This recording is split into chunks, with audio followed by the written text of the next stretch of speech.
Salutare dragilor și bine v-am găsit la un nou episod pe acest canal. Astăzi v-am gândit să facem un videoclip să vă arăt cum îmi spăl eu mașina. Practic cum vă spălați mașina corect. Haideți să vă arăt și mașina cum arată în momentul de față. Mașina în momentul de față arată cam nasol. Mai ales la jante. E jegoasă rău. Uite aici la...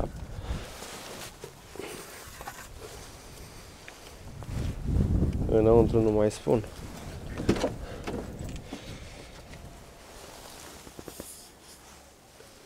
Are nevoie de o curățare internă, sincer să vă spun. Da. Mergem acolo la spălătorie, vă arăt cu ce dau eu prima oară, cum o fac eu să se lucească ca o bijuterie. Și da, ne vedem de la spălătorie.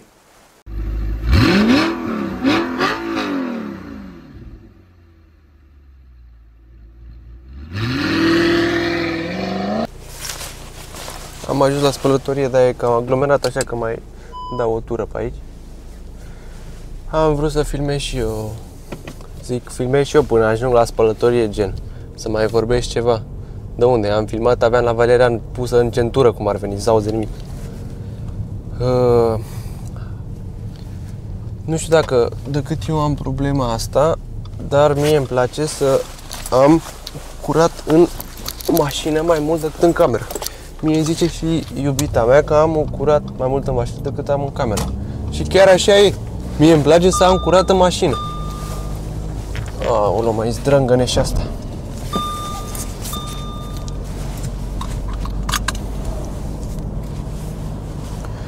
Oricum, nu mergeți fără centură niciodată. Pentru că eu îmi pun mereu centura. Și pot să vă spun și de ce îmi pun centura. Când am dat traseul prima oară, că am dat de 2 ori traseul, aveam emoții rău. Și când să mă urc să plec, după loc să mă urc la volan să plec, mi-am schimbat scaunul frumos, mi-am pus oglinzile, mi-am pus tot ce trebuie. Bă, da, am uitat să-mi pun centura, frate. Și am plecat după loc fără centură, ca idee. Și se uită polițistul la mine așa urât. Și nu înțelegeam de ce se uită la mine urât. Și când văd n-am centura, zic, păi, prost, am uitat să-mi pun centura, așa handicapat sunt. Și ce am făcut eu?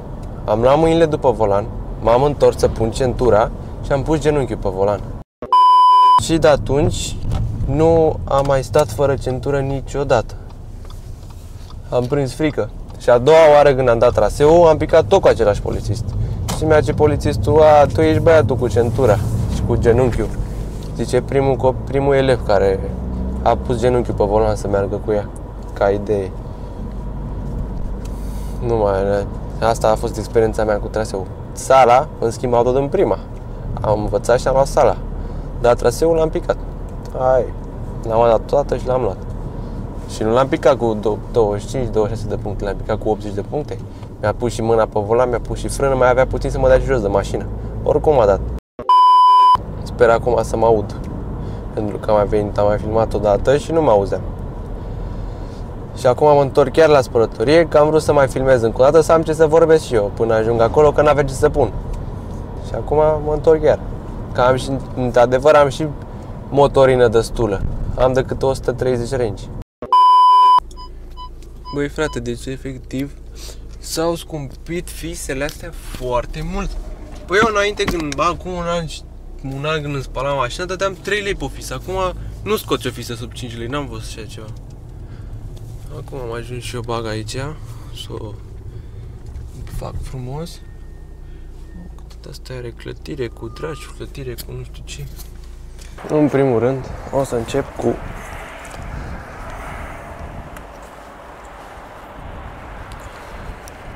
detergent litiv spumă frișcă, cum ar veni. Care o fi spuma frișcă.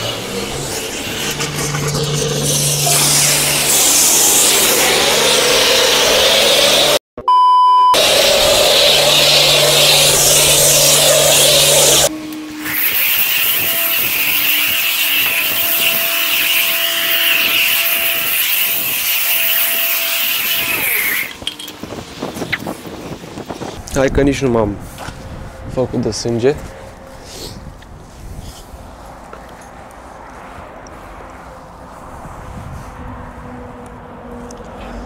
Acum așteptăm puțin să ducă spuma asta, să fie ce trebuie. Ce frumos e acum. Și după aia îi dăm cu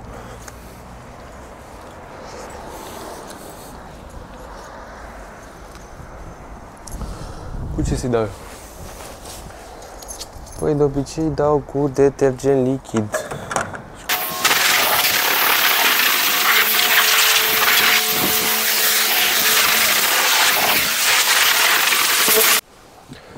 Gata, am spălat-o frumos. Asta e pornită. Sunt pornite. Am spălat-o. E și ea curățică, cică. De unde? Că tot are jec pe aia.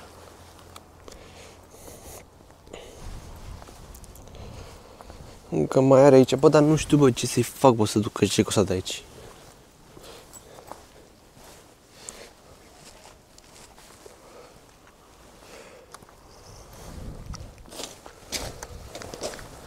Acum mă duc, iau aspiratorul, conectez aspiratorul frumos la priza aici afară, îi dau cu aspiratorul, îi dau astea.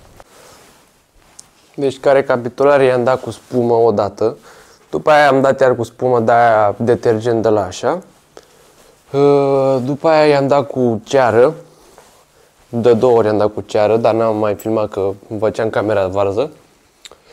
Și după aia am dat cu osmoză de aia pac-pac și acum am venit cu ea acasă, scot frumos aspiratorul pe ușă, îl bag acolo și mă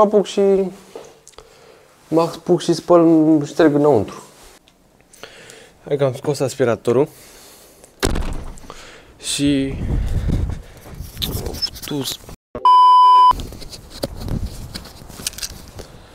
să-mi lăsați și mie în comentarii jos voi cum preferați, să vă spălați mașina înăuntru acasă sau la spălătorie, nu știu. Eu o spăl frumos acasă, mi-am conectat pe băiețelul ăsta. Îi dau drumul. Spăl frumos aici, că ce e jale. Trebuie să scot astea preșurile, să scot tot ce e în mașina asta. Și bag frumușelul ăsta aici și dă ăsta cum trebuie. Acum bag ăsta aspiratorul prima oară. Unde dracu să aprinde ăsta? 10 seconds later. S-a întâmplat o nefăcută. Deci am scos preșurile în ambele părți. Acum trebuie să fac puțin curat aici, că sunt numai caiete, că eu sunt școlar.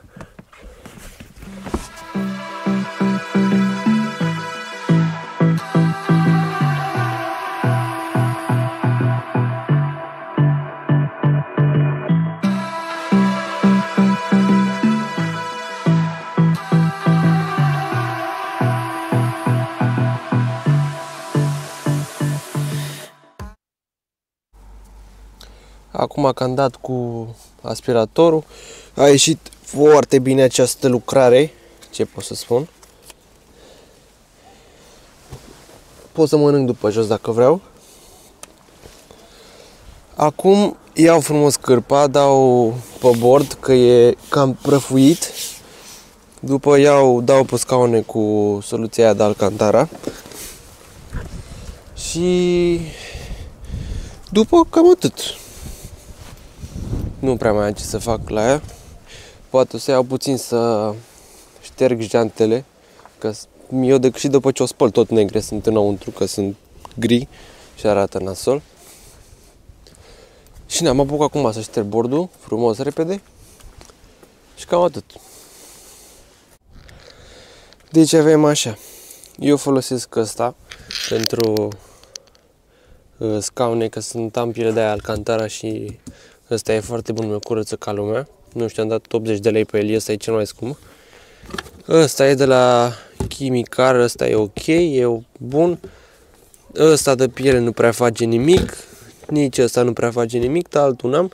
Ăsta e de plastic, să dau pe bord. Ăsta e de scaune, că am piele cu alcantara. Cu ăsta folosesc un burete de ăsta ca să dau frumos, dau așa și după aia dau cu partea asta altă.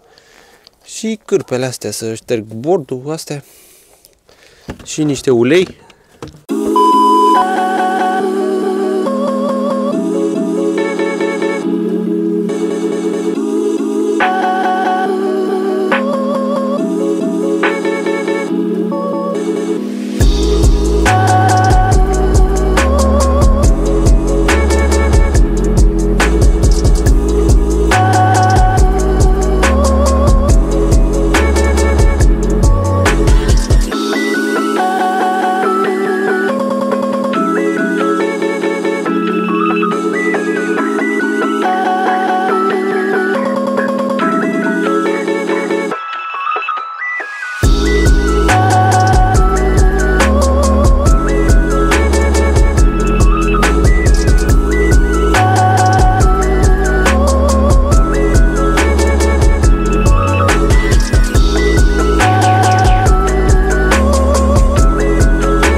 Și cam atât a fost cu videoclipul ăsta, sper că v-a plăcut. Am spălat mașinuța cum trebuie. Dacă v-a plăcut, nu uitați să dați un like, un subscribe, să lăsați în comentarii voi cum vă spălați mașina, dacă vă spălați în spălătorie, dacă vă spălați acasă. Sper că v-a plăcut. Pa, pa!